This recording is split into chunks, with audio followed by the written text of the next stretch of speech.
we can get this show started. And I would just ask everybody to go on mute. We'll have time for Q&A at the end, but for now, you can put your computers on mute. So it's just me talking. And this is a professional comedy show. No hecklers, no heckling, please. So yeah. So this is Quarantine Comedy. My name is Daniel Zoller, but you can call me Dan. This is my buddy Pedro, my dog. This is Sloth. We're just chilling here. And wait, someone else is trying to join. Yeah, Dan, you might have to mute people manually. Yeah, let me see if I need to mute. I think it's Will. Will, can you hear this? That's the only person not muted. Yeah, Will, we need to mute you. All right, this guy's muted. Okay, all right, I think we're good. Let me just practice my laugh track. Okay, got the laugh chart working. So, all right, let's just start. So, I was making a list of the biggest winners and the biggest losers of life under the coronavirus, or luck, kind of catchy, right? Luck, L-U-C. So let's start with the biggest winners. Number one, this one is easy. The biggest winner, toilet paper stockholders. I mean, if you own toilet paper stock, it's going to be a banner year. I mean, you're riding high right now, right? Number two biggest winner, germaphobes. You know, people that are terrified of germs. You know, that crazy old lady at your office who always keeps hand sanitizer in the purse. You know, she's loving this.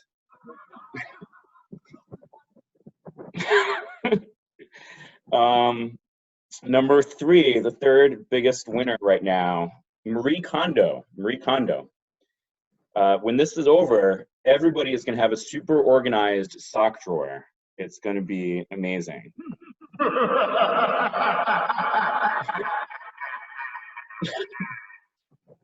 was the evil laugh. Number four, biggest winner is babies. You know, everybody is under lockdown. Nobody can go anywhere.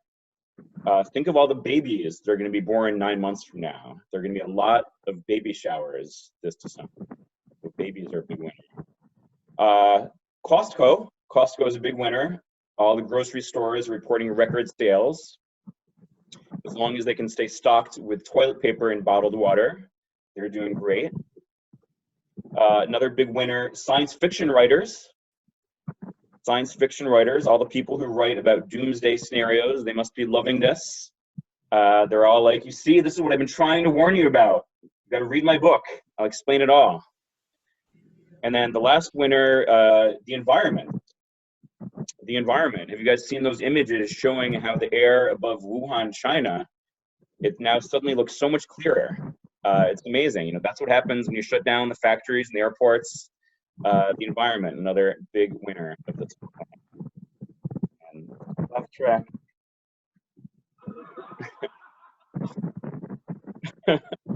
And then there are the biggest losers of the pandemic. Not everybody's a winner. The biggest losers. First, anti-vaxxers. Anti-vaxxers are probably the biggest losers. You know, I know Mark likes that one. And they've still got their celery juice. Maybe that'll save them, along with their healing energy crystals. Then among the biggest losers, we've got WeWork and Equinox and Soho House, for obvious reasons. Another loser would be devotees of Ayn Rand. Ayn Rand, the author of The Fountainhead. You know, the writer who said that free market libertarians who think government should just stay the fuck out of our way, they're not looking so good right now.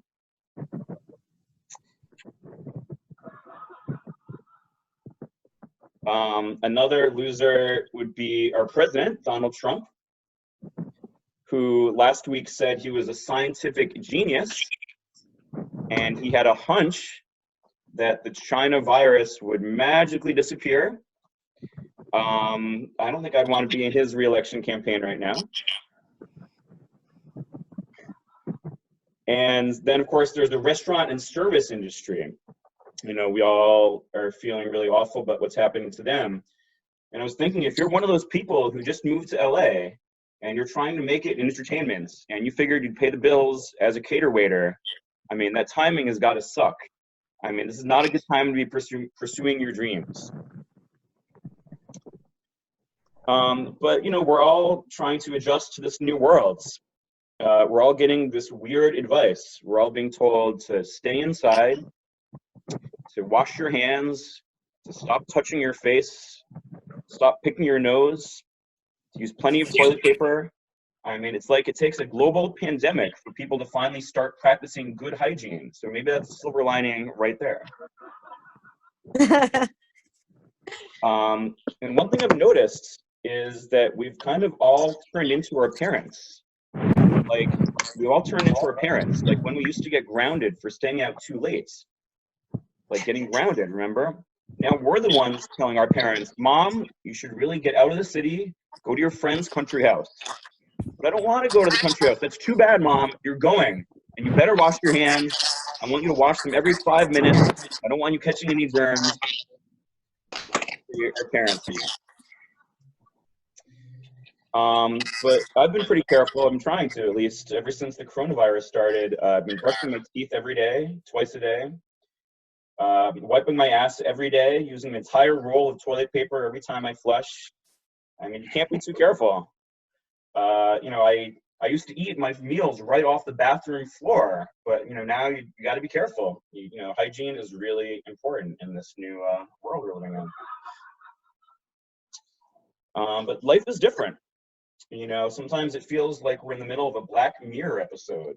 If you watch Black Mirror, you know, it's like the world we're living in now. It looks a lot like the world that we're used to, but everything is just a little bit different. For example, people are so worried about the coronavirus. This is true. People are so worried about getting the coronavirus. They're sending their dogs out to pick up supplies for them. So you hear that? That's right, because their dogs can't contract the virus. So your dog can waltz right into that liquor store, grab you a big bottle of whiskey. That's why they call him man's best friend. You take your dog outside, he thinks he's going for a walk. You put him in the backseat of an Uber, tell your dog, you want dinner tonight? Got some errands to run. You better come home with some whiskey for daddy.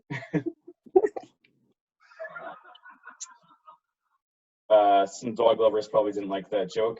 Sorry, I should have told them to wear earmuffs. Some people I know are thinking of getting out of town, doing a little nature retreat. You know, maybe go to a cabin in the woods, like my friend Mark. I know he has found a nice getaway with some really good power options. I don't know if power has come back yet for you guys, Mark. But it makes sense to travel. I mean, now is the best time to travel, right? Because prices are super low. Like people who have always been trying to get a good deal on flights to Europe, I mean, you're not going to get a better deal than right now. So, you know, buy while the prices are low. That's what I say.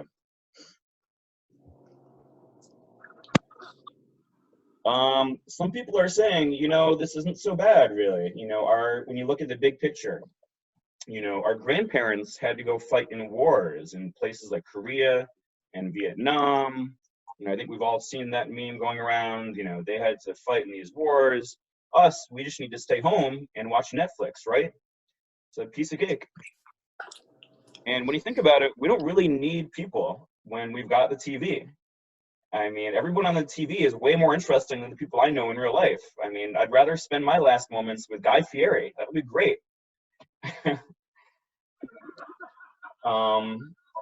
One nice thing about the coronavirus is my mom has finally learned how to use FaceTime. I get random FaceTime call requests from my mom at all hours. She's like, oh, Daniel, this is so exciting. I can see you. And we're trying to get her to learn how to use Zoom. This is kind of past her bedtime on the East Coast, so I told her we'd record this so she can watch it tomorrow. And I was thinking about dating during the time of the coronavirus. I know people have been talking about that, but it's a weird time to be dating, isn't it? You know, people are saying that Bumble video calls are the new first dates.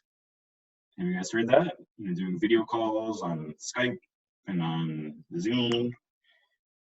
And I've decided that I'm going to start a new dating app called covidmatch.com. You can go out and you stay positive with others. Okay, stay positive. No, too soon. All right, just an idea. But I was thinking. Oh wait, no, we need the. Oh, that was a rough one. I was thinking the lucky people are the ones who started dating someone a month before this all happened, a month before we stepped into the twilight zone. Those are the lucky people. Now they've got someone they can quarantine together. They can Netflix and chill. They have someone to cuddle with on all those lonely nights. But for the rest of us who are single, we're totally screwed. I mean, it's like what Dina was saying. It's like, maybe you get lucky and, you can pick someone up from 6 feet away while you're social distancing. But for the rest of us, it's not so easy. And I was thinking, isn't it funny that the Me Too movement is basically ending in a world where nobody is allowed to touch anybody? The Me Too movement. Now nobody can touch anybody. I mean, Harvey Weinstein, I don't know what he would do.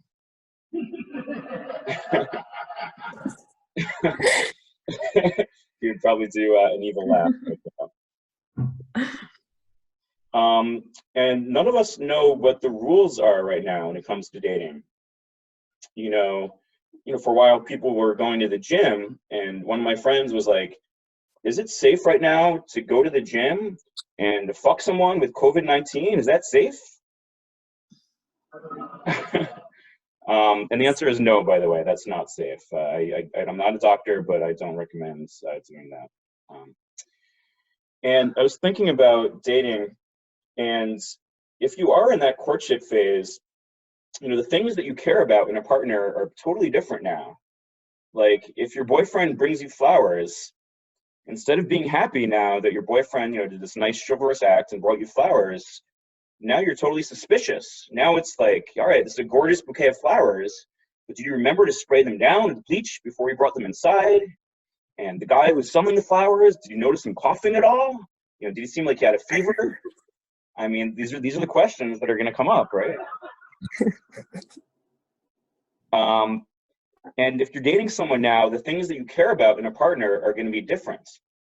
I mean, now if you're dating someone, it's like, are they clean? Can they cook? Does this person really have a job? Or was he secretly a meth dealer? But it's good. I mean, you're going to find out a lot quicker if somebody is life partner material when you have a crisis like this. I mean, you're going to learn really quickly whether they're resilient or whether they're just a batshit crazy drug dealer. I mean, that'll become very readily apparent, I think. But sometimes I just worry about how we're going to come out of this, once this is all over, whether it's in weeks or months. I was thinking when things settle down, we're all going to have to teach ourselves how to be around each other in public. I mean, think about it. We're staying inside for days on end, not having any physical contact with any other people other than our family or partners. And it might take people a while to remember how to put on pants. Like, I'm not wearing any pants right now. None of you guys can see that. But, I mean, even simple things like going out to dinner. I mean, it's going to take a while to relearn basic social etiquette. I mean, things like don't fart in public. Don't wipe food on your sleeve. People are going to have to relearn these things. I mean, we're going to be like creatures from the wild, stumbling back into civilization. We're all going to be like Jodie Foster in that movie Nell, if you remember that. Nell, I'm going to add to the Netflix queue.